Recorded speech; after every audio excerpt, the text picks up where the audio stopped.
Good afternoon, guys. So this video is going to be a follow-up of my last, where I did the cams and the bucket sizing for the EJ257. What we're going to be doing next is installing the valve covers, putting in the gaskets, the seals. But before we do that, as you guys can see, I've already started on stripping the paint off of the valve covers that the previous owner had put on. It looked pretty grimy, and that's what it looks like on the other valve cover.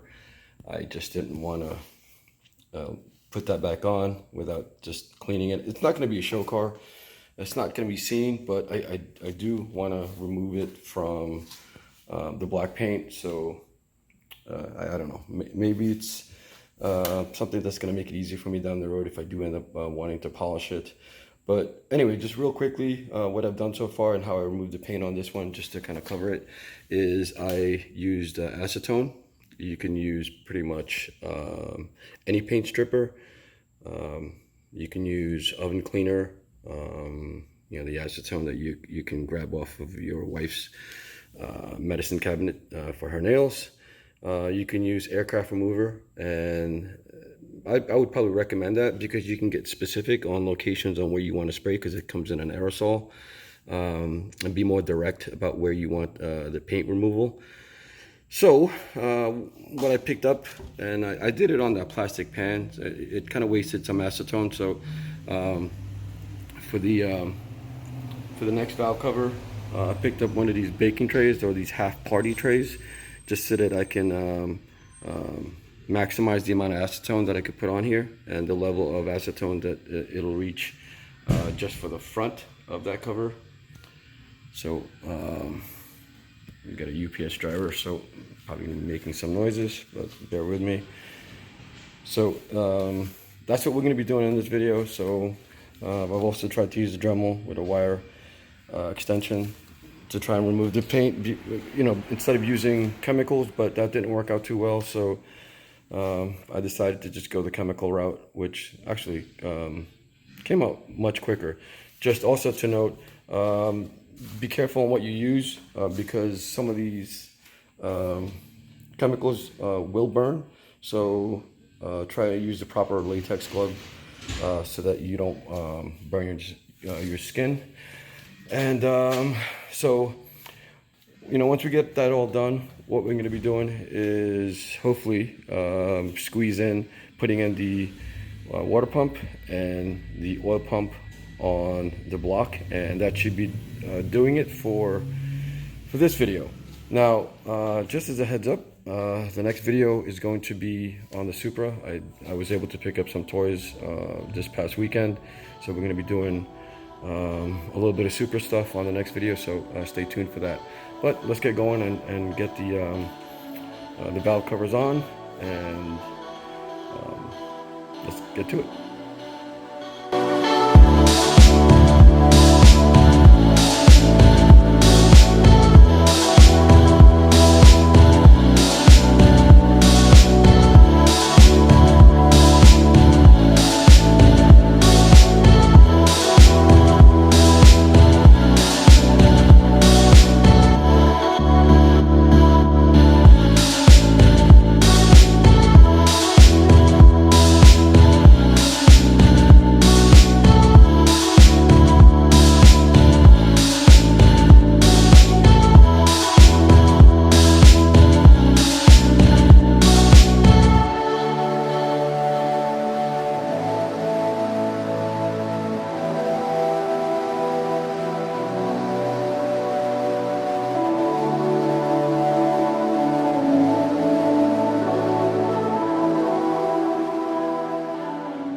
So several days later, and sorry guys, I'm going to be piecemealing these videos for this build because there's going to be gaps between sessions, or between things that I need to do for this STI build.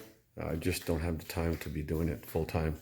So there's going to be gaps of maybe several days or maybe even weeks between edits of this video. But so just real quickly, what I've done so far, I've been able to clean a couple more parts, well, particularly the coolant pipe. If you see, they don't really clean well, including the valve covers. So I am thinking about either sending them out to get them cleaned. I forget what it is. I don't know if it's vapor cleaning or laser cleaning. I forget. Or either that, or have the option of getting some engine enamel paint and painting them OE silver, so that they don't flake off. Or I could just get them powder coated. But I mean, I don't know if I want to incur more money on this build, seeing that it's really just going to be a weekend, actually not a weekend, a daily car. That's going to be my grocery getter with some oomph. Not going to be a show car. I'll be taking it to meets, et cetera, but not necessarily having a show quality car. So I don't know if I should even waste my money doing that. But anyway, I don't know if you guys noticed, but I have one of the cams out because I ran into a little bit of a stumbling block. Prior to me starting this video, doing the oil pump, water pump, timing, the service plugs for where the wrist pins are, and doing the finishing off the heads with the valve covers and the oil seal, and doing the rear main. The problem that I ran into is I re-clearance prior to putting in the cover, the valve covers. I re-clearanced the cams and the shimless buckets and came up with 6 buckets that are off by 1/1000th of an inch. And I know I could probably use it and keep it that way because I'm within tolerance, but I'm going to try to get as close as I can and exact as I can, because everything else was perfect. So I ordered 6 more buckets. I know it's an additional cost, but I could always use them for the next build. These are all the new ones that I didn't get to use. Yeah, or post them up for sale. But yeah, so today's Saturday. I ordered them this morning. It won't come in till Tuesday. So I will continue this video then. And I believe also I got a bunch of other things that's coming in on Tuesday. So I may be able to squeeze in that video if it doesn't get too long. But anyway, guys, so we'll continue the video then and edit the video so that you guys see it right after this. So going to go over some of the items that I picked up recently for the build. The buckets that I need to complete the heads, picked it up from Subaru yesterday, and a couple of O-rings, and got that squared away. Hopefully I will get started back on the heads and give it another second measurement, and hopefully I get it right to the clearance that BC wants the clearance to be. And I also got the intercool kit that I've been waiting for over 3 months. Unfortunately, the box came ripped and damaged, so kind of pretty disappointed because the box came, I mean, this is really flimsy for something so heavy. This portion right here had a big hole in it, so I'm not quite sure how that happened. Of course, the suspicious me would say that, they've seen the tag on this box, where it came from. Possibly they needed something for their own build, and rip this open, see what they can pull out. But again, that's just me being a pessimist. But anyway, I did check the contents of the box, and I am missing some items, so I am going to give Mishimoto a call, or just send him an email, or just basically contact them, let him know that this just came back with missing parts. I am sponsored by Mishi, so hopefully it's not going to be too much of a hassle. So far, from what I've counted, I'm missing 3 couplers, and I think it's a heat cover for a pipe, insulation type. So anyway, just kind of wanted to cover that, and maybe tonight I'll be able to start back on the heads and get the covers on. And oh, by the way, what I did get is the ASIN timing kit with the water pump. I am going to go with them because those are all made in Japan except for the belt. I'm eventually going to swap it over to the Gates racing belt. Maybe even Tomei or HKS if I can find them, or if they're not too expensive. So that is the part number right there. I went ahead and checked out the content. They are all stamped made in Japan. So I'll go over more in detail. What's what it's inside the box when I start to do the work for the timing for the long block. Okay guys, so fast forward, I'd say about over a week later, Mishimoto came through. Their customer service was great. They was pretty responsive as to what had happened and provided me with the replacement parts that was missing. And so that's good to go. The parts from my storage area, which is actually just my basement, I pulled these guys out just so that I could start prepping them, getting to a point where I'm getting close. And I started to remove the heat wrap off of this header. I'm not quite sure what brand it is. It is going to go out for sale. It's an unequal length header. I am going to go equal length. And I got to do some research because I'm trying to find out whether or not I should go, a bigger diameter pipe versus, I believe typical is like 1.5. I'm not quite sure. I'm not really looking to make this into some sort of highway beast. I just want to be able to just get a good enough mid-range, and I'm happy with that. So one of the other things too that I am trying to figure out is whether or not I should go aftermarket motor mounts or keep the stock ones, or get new stock ones. But if you guys have any suggestions, let me know. I am not looking to be able to hear everything and anything that's going on in the engine bay inside the car.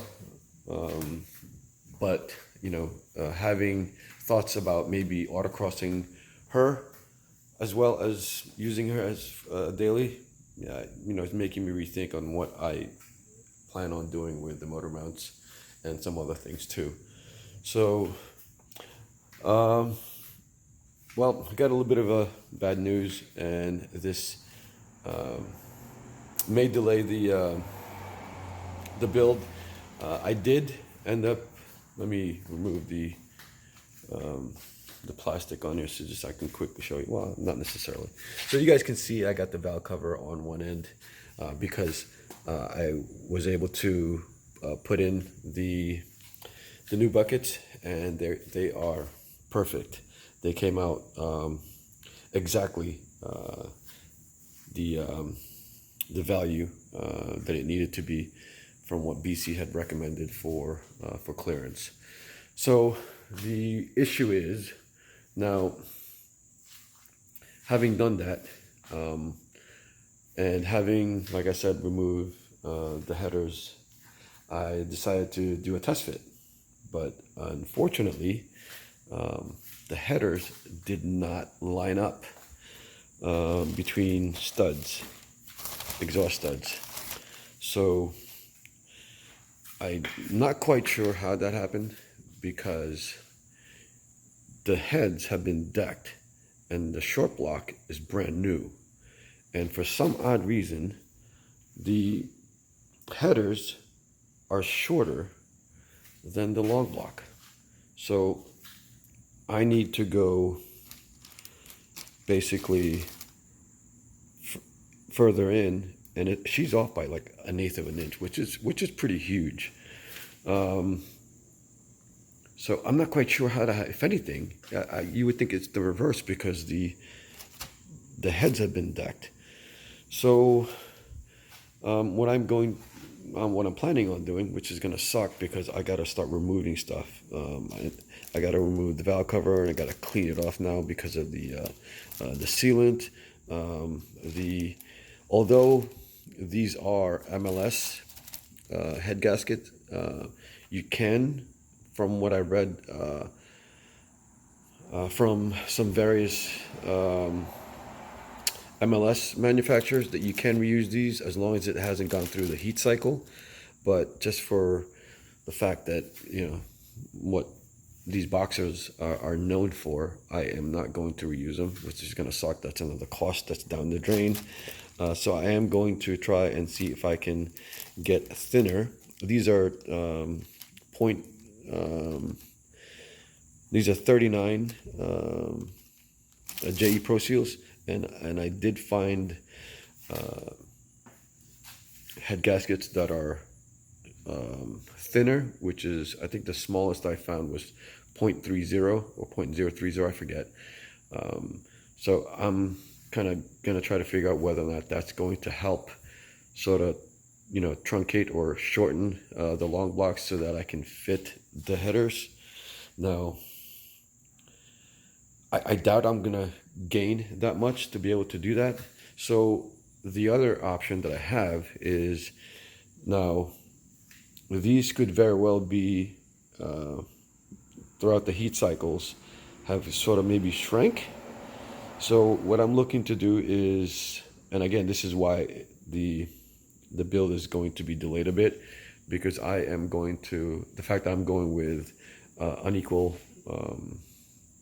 length headers,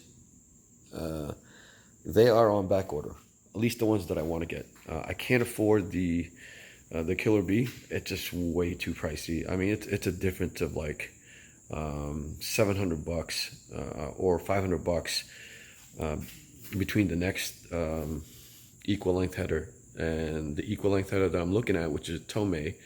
Like I said, I think it's slightly larger in diameter. That's back ordered. The IAG one is back ordered. HKS, is there an HKS? I'm not quite sure whether or not they have one. But so I gotta wait until that's done, because what I'm hoping is by grabbing a new one, it's going to let me realize whether or not it's not because of the block, but because of the header.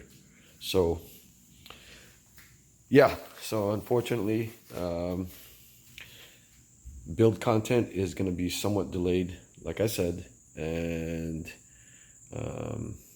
I believe, at least for the IAG one, it's out until the 15th of September. Well, it's the last week of August right now, and so got a couple weeks, but I mean, it is what it is, and I guess this is what keeping me humble from having to go too fast. But it just kind of sucks that I got to spend all that extra money now. It's a good thing that I didn't go ahead and put in the oil seals and do the other head. Luckily, I didn't do that, so saved me a little bit of money. So this video is a shorty video, just a quick update on what's going on with the STI build.